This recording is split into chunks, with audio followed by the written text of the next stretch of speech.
আসসালামু আলাইকুম রহমতুল্লাহি ওয়া বারাকাতুহু। প্রিয় দর্শক সকলে কেমন আছেন? আশা করি সকলে ভালো আছেন। আলহামদুলিল্লাহ আমি ভালো আছি। তবে কিছুদিন অসুস্থ ছিলাম, আবারও আপনাদের সম্মুখে হাজির হয়ে গেলাম। আলহামদুলিল্লাহ দীর্ঘদিন ধরে ভিডিও দেওয়া হচ্ছে না। তো ঘাসের জমি থাকা সত্ত্বেও কিন্তু ঘাসের যে সংকটটা পড়েছে, কেন পড়েছে, কি কারণে পড়েছে, সেটার বিষয়ে আপনাদেরকে কিছু তথ্য দিব। আর আসল জিনিস হচ্ছে, যখনই আমরা গরু লালন পালন করি, যদি গাভীর সেক্টরে ঢুকি তাহলে অবশ্যই 100% ঘাসের প্রয়োজন। আমি যেহেতু দীর্ঘদিন যাবত এখানে আছি, এই গাভীর সেক্টরে আছি, আলহামদুলিল্লাহ, তা আমি বুঝতেছি যে ঘাসের কি প্রয়োজনীয়তা। কথায় আছে, গাভীর মুখে দিলে ঘাস, দুধ পাবে 12 মাস। কথা বাস্তব, কারণ এখানে যেহেতু আছি, আগে খালি শুনতাম, কিন্তু এখন নিজে সব জিনিসটাকে উপলব্ধি করতে পারতেছি। তা আজকে আমি কেন আমার এরকম সমস্যা হচ্ছে, এত ঘাসের জমি থাকা সত্ত্বেও কেন আমার এই গরুগুলাকে ঘাস খাওয়াতে আমি হিমশিম পাচ্ছি, আপনাদেরকে সরাসরি এবং আমার ঘাসের জমিতেও নিয়ে যাব, প্রথম থেকে শেষ পর্যন্ত দেখবেন এবং কি কি সমস্যা আমার এই ঘাসের জমিতে হয়েছে, যে এত শর্ট পড়ার কারণ কি। কারণ এই মৌসুমে তো আপনারা জানেন যে ঘাস মোটামুটি অ্যাভেলেবেল পাওয়া যায়, কিন্তু আমার কেন এরকম সমস্যা হয়েছে সেটা আসেন আপনাদেরকে দেখাই। আমি যেখানে চপার মেশিন দিয়ে ঘাসগুলি পড়ে থাকি, সেটা যদি আপনাদেরকে একটু দেখাই, আপনারা আসলে বিশ্বাস করেন যে এখানে আমার কিন্তু প্রাকৃতিক যে আল্লাহ তাআলার দেওয়া যে গাছগুলি আছে জমিতে, যেগুলি আগাছা হিসেবে জন্মে, সেই গাছগুলি কিন্তু আমার হাতে দেখতেছেন এখানে জমা আছে। এক মাউল লাগে সকালবেলার জন্য, আর এক মাউল লাগে বিকাল বেলার জন্য। তো এখন আপনারা প্রশ্ন করতে পারেন যে ভাই, শুধু খালি আপনি কি এটাই খাওয়ান, এক মাউল সকালবেলার জন্য সবগুলা গরু কি হয়? তা আমি বলতে ভুলে গেছি, সেই জিনিসটা হচ্ছে যে আমার এখন আলহামদুলিল্লাহ সব মিলিয়ে বাছুর সহ 10টা গরু আছে আলহামদুলিল্লাহ। দোয়া করবেন সকলে, মাশাআল্লাহ বলবেন। দেখতেছেন যে এখানে আমার কিন্তু যে যারা হাইব্রিড ওয়ানের যে গাছ, সেটাও কিন্তু এখানে আছে। আবার এখানে কিন্তু পলা আছে, এই যে গাছগুলি দেখেন, এই গাছগুলির সাথে কিন্তু আবার প্রাকৃতিক গাছও একসাথে মিক্সার করা। শুধু প্রাকৃতিক গাছ দিলে কিন্তু আমার গরু খায় না। আরেকটি প্রশ্ন আপনারা করেন যে গরু ঘাস খেয়ে কি পাতলা লাগায় কিনা কিংবা ছেড়ায় কিনা, এই জিনিসগুলো অনেকে আপনারা প্রশ্ন করে থাকেন।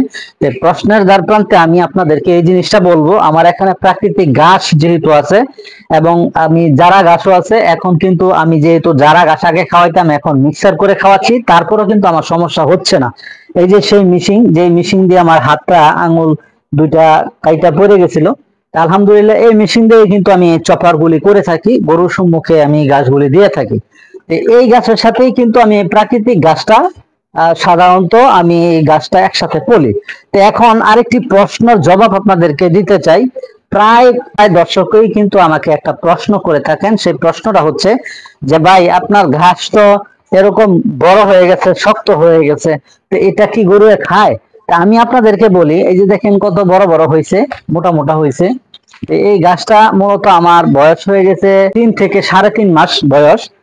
এই বয়সের ঘাসও কিন্তু এত শক্ত হওয়ার পরিপ্রেক্ষিত কিন্তু এই যে দেখেন, এখানে এই গাছই কিন্তু এখানে ফলা হয়েছে, দেখেন তো কোনো এরকম শক্তের কোনো প্রভাব আছে কিনা, মানে এরকম এরকম কোনো কিছু আছে কিনা, সব পয়লা একবারে মিসমার হয়ে গেছে, একাকার হয়ে গেছে সেই গাছের সাথে, এবং মিক্সার হয়ে গেছে, মানে ছোট ছোট, মানে হাফ ইঞ্চি করে ফলা হয়েছে। এই গাছটা যদি আমি দেই, আপনাদের যারা প্রশ্ন করেন সেই প্রশ্নের জবাবটা দিচ্ছি। বিশ্বাস করেন যে একটা গরু আপনার সবগুলি মিসমার করে খায় লায়, কোনো গরু আপনার এই মোটামাটি যা আছে সব খায়া ফেলায়, এরকম ছোট হওয়ার কারণে।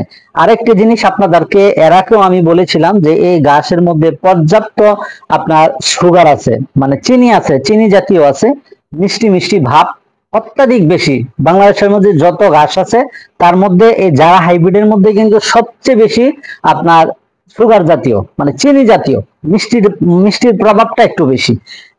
সেই জন্য বলি যে যত শক্তি হোক, তারা কিন্তু একবারে আহ মানে সবগুলো খায়া ফেলায়, মানে কোনো গাছই আমার ফালানো যায় না। এটা হচ্ছে একটা। আর এই গাছের সাথে আমি এই গাছটা মিক্সার করে থাকি। এখন বলি যে আমি আগে আপনাদেরকে বলতাম যে আমার খামারে কিন্তু 5 বোঝা ঘাস লাগছে, সকালে 5 বোঝা এরকম বোঝা, আর বিকালে হচ্ছে 5 বোঝা।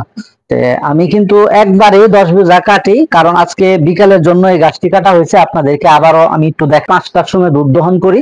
দুধ দহন করার পরে সবগুলো গরুকে আমি এই গাছগুলি দেব। এখানে যে টালটা দেখতেছেন আর এখানে যে আপনার যে গাছগুলি দেখতেছেন, এই গাছ আর এই গাছ কিন্তু আগামীকালকে সকালবেলা আমি একসাথে যদি পলে রাখি, তাহলে কিন্তু অনেক সময় দেখা গেছে ভিতরে পুয়াইলে একটা গন্ধ বার হয়, আর গাছগুলি নষ্ট হওয়ার সম্ভাবনা থাকে। এই গাছটা গরু খায় না তেমন একটা, পরবর্তীতে ফালানো যায়। সেহেতু এইগুলি আস্তায় রাখছি। কালকে আমি একদিক দা এই গরু গোসল করাইতে থাকবো, পরিষ্কার করাইতে থাকবো, আর একদিক দা এইগুলি পলা হবে। তখন খাঞ্জ গাছগুলি গরুকে দিলে তারা স্বাচ্ছন্দ্য বোধ করে গরুগুলি। এটাই আপনাদেরকে বলছিলাম যে 5 বোঝা সকালবেলা, 5 বোঝা বিকেল বেলা। তো এখন যেহেতু আমার ঘাসের সংকট পড়ে গেছে, বোঝা কাটতেছি যারা হাইব্রিডটা 4 বোঝা এই ফেলে ফেলেছি বিকালের জন্য, আর 4 বোঝা রয়েছে আপনার আগামীকালকে সকালের জন্য। 4 বোঝার মধ্যে কিন্তু এই যে 1 মাউল হয়েছে এখানে গাছ, প্রাকৃতিক গাছ, আর 1 মাউল হচ্ছে এখানে বিকালের জন্য যে গাছটা আমি বলছি, সেই বিকালের গাছের সাথে এই প্রাকৃতিক গাছটা এখানে একসাথে বলা হয়েছে। তো এই হচ্ছে আমার এখানে বার্তা। তো এখন আসেন যে আমি আপনাদেরকে এই গাছ কাটটা আছে সেটা একটু নিয়ে যায় আসেন। প্রিয় দর্শক বন্ধুরা, যারা আমার ভিডিওগুলি প্রতিনিয়ত দেখেন, আপনাদের উদ্দেশ্যে আপনাদের শিক্ষণীয় বিষয় হিসেবে কিন্তু আমি ভিডিওগুলি আপনাদের সম্মুখে তুলে ধরার চেষ্টা করি। আমাকে যেখানে দেখছেন এই গাছ ক্ষেতটা হচ্ছে যারা হাইব্রিড 1, আর এখান থেকে আজকে 8 থেকে 10 দিনের মতন হয়ে গেছে এই জমি থেকে গাছ কাটা হয়েছে। তো এই জমি থেকে যেহেতু গাছটা কাটা হয়েছে, তা আপনারা এখানে দেখতে পাচ্ছেন যে আগাছা, মানে পর্যাপ্ত পরিমাণে আগাছা জন্মাইছে, এবং এরকম অবস্থা হয়েছে যেন বৃষ্টির কারণে আমি এগুলি পরিষ্কার করতে পারতেছি না, আর মনিও লইতে পারতেছি না। কারণ এখানে যেহেতু জমিটা ভিজা থাকে, এই ভিজা থাকা অবস্থায় কিন্তু আপনার আগাছাগুলি, মানে এই প্রাকৃতিক ঘাসগুলি পরিষ্কার করা সম্ভব হচ্ছে না। তো এই মৌসুমে কিন্তু এই সমস্যার কারণে কিন্তু হয়তো আমার এরকম হয়েছে। আরেকটা জিনিস যদি আপনাদেরকে একটু কষ্ট করে যদি আপনাদেরকে দেখাই, যে এখন এই মৌসুমে কিন্তু আপনার যে গাছগুলি থেকে কাটা হয়, তখন কিন্তু অনেক গাছের মোটা, যে মোটা থেকে পুহি জ্বালানোর কথা, মোটা থেকে পুনরায় আবার গাছ হওয়ার কথা, সেই থেকে কিন্তু গাছটা হচ্ছে না। অনেক গাছের মোটা নষ্ট হয়ে যাচ্ছে, মানে অতি বৃষ্টির কারণে। এটা উঁচু জমি হোক আর নিচু জমি হোক, উচ্চ জমির জন্য আমার এটা যেহেতু উচ্চ জমির মধ্যে এরকম বেশি ধরনের কোনো সমস্যা হয়নি। তবে বেশি ধরনের না হইলেও এখন গাছের প্রোডাকশনটা একটু কম, যেহেতু বৃষ্টি বাদলের সময় অনেক মোটা নষ্ট হওয়ার সম্ভাবনা থাকে এবং নষ্ট হয়ে গেছে। আর অন্য অন্য যে সময়গুলি থাকে, সেই সময়ে কিন্তু আমার গাছের পরিচর্যা করতে পারে, গাছের নিড়ানি দিতে পারে, গাছ সুন্দর করে কূপ দিতে পারে, অন্য অন্য যে সমস্ত পরিচর্যা আছে, যে সমস্ত ইসালিগুলি দেওয়ার প্রয়োজন হয়, সেইগুলি কিন্তু আলহামদুলিল্লাহ আমি দিতে পারি। কিন্তু এই বর্ষা মৌসুমে কিন্তু এই একটা বড় ধরনের সমস্যা, সেই জন্য কিন্তু আমার এখন এই গাছের সংকটটা হচ্ছে। একটি জিনিস যদি আপনাদেরকে দেখা, আমি কিন্তু এই পজিশনে কিন্তু গোবরগুলি ক্ষেতের মধ্যে দিয়ে থাকি, জায়গায় জায়গায় ফালাই। পরবর্তীতে আমি এই গোবরগুলি কোদাল দিয়ে সরাইয়া দেই, যেন এই গাছের মধ্যে পর্যাপ্ত জৈব সার এখান থেকে গোবর থেকে গ্রহণ করতে পারে। তা আসেন আপনাদেরকে আরো একটি যে জমিটা আছে সেটা আপনাদেরকে একটু দেখাই। প্রিয় দর্শক, তার বয়স হচ্ছে আজকে 25 থেকে 30 দিনের মতন যে জমিটা দেখছেন। কিন্তু এখানে আপনারা যদি একটু দেখেন যে অতি বৃষ্টির কারণে এই যে মোটামুটি মানে 2.5 ফুটের মতন হয়ে গেছে।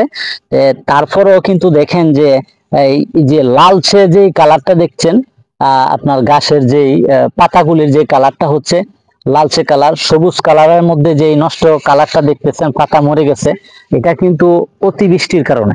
এই অতিবৃষ্টির কারণে এরকম হয়, এবং এই যে মোটাগুলি দেখেন অনেক মোটা নষ্ট হয়ে যায়। তো এখন আসলে এই বৃষ্টির দিন এরকম হওয়ার কথা না, তারপরও মানে এই বৃষ্টির দিন গাছটা একটু কম কাটলে আপনার সবচেয়ে বেশি ভালো হয়। যেহেতু আমি শুধু খালি আমার খের নাই, আমি শুধু খালি গাছ দিয়ে গরু লালন পালন করে থাকি, সেই জন্য কিন্তু আমার গাছগুলি কাটতে হয়। আর যদি অন্তত আমি বর্ষা মৌসুম গরুর জন্য ঘাস সংগ্রহ না করি জমি থেকে, তাহলে এই জমির গাছ কিন্তু অনেক উঁচু উঁচু হয়ে যাবে, এবং গাছ অনেক নষ্ট হয়ে যাবে এবং শক্ত হয়ে যাবে। সেই জন্য কিন্তু আমার এই গাছগুলি কাটতে হয়। আরো একটি জমি, আমি যে জমিগুলি দেখতেছেন ওইভাবে আমি পরিচর্যা এখন করতে পারতেছি না। আলহামদুলিল্লাহ, আপনাদেরকে এর মাঝে যদি একটু আল্লাহ তাআলার নিয়ামতটা যদি আপনাদেরকে একটু দেখাতাম। আলহামদুলিল্লাহ, এই যে দেখতেছেন একটা ডালার মধ্যে সুন্দর সুন্দর পেঁপে হয়েছে, মাশাআল্লাহ। কার দান ভাই? আল্লাহ তাআলার দান। আলহামদুলিল্লাহ, এই হচ্ছে আমার আরেকটি জমি। সেই জমির ঘাস মোটামুটি উপযুক্ত হয়ে গেছে, তবে ওইভাবে ফলন হয়নি। কারণ আপনাদেরকে এর আগেও বলেছি যে অতিবৃষ্টির কারণে কিন্তু ফলন বেশি একটা সুবিধা হয় না। অন্যান্য যেই নিড়ানি দিতে হয়, গ্যাসে পরিচর্যা করতে হয়, কিংবা জমির মাটিগুলি একটু উর্বর করে দিতে হয়, সেইগুলো কিন্তু এই বৃষ্টির দিন করা যায় না। কারণ প্রায় দিনই বৃষ্টি হয়, প্রতিদিনই। তারপরেও আমার এই কাজগুলি করতে হয়, অনেক কষ্ট করি খামারের মধ্যে। তার বয়স এখন অবশ্য 1.5 মাস থেকে 2 মাস গাছের বয়স। তো এই গাছটি আমার এই 2-1 এর মধ্যেই খাওয়াতে হবে। আমার জন্য অবশ্যই দোয়া করবেন, আমার খামারের জন্য দোয়া করবেন। যেহেতু আমি গরু লালন পালন করি, কিছু বিষয় আপনাদেরকে দেখানোর চেষ্টা করি এবং কিছু বিষয় আপনাদেরকে শেয়ার করার চেষ্টা করি, যেন আপনারা যারা গরু লালন পালন করবেন কিংবা গরু নিয়ে কাজ করবেন, গাভী নিয়ে কাজ করবেন, একজনের লাভ দেবে উদ্বুদ্ধ না হয়ে আমরা যেন আগে নিজে বুঝি যে গরু থেকে লাভ করা সম্ভব কিনা। গাভী গরুর জন্য অবশ্যই ঘাসের প্রয়োজন। গাভী গরু যদি ঘাস না থাকে, তাইলে গাভী গরু থেকে ওইভাবে লাভজনক করাটা কিংবা খামার টিকিয়ে রাখাটা অসম্ভব হয়ে দাঁড়াবে। তো সেই জন্য আমি বলবো, আমার ভিডিওর মাধ্যমে যারা নতুন উদ্যোক্তা হতে চান অবশ্যই গাছ লাগান, গাছ লাগিয়ে তারপর গরু লালন পালন করেন, খামার দেন। আজকে এই পর্যন্তই।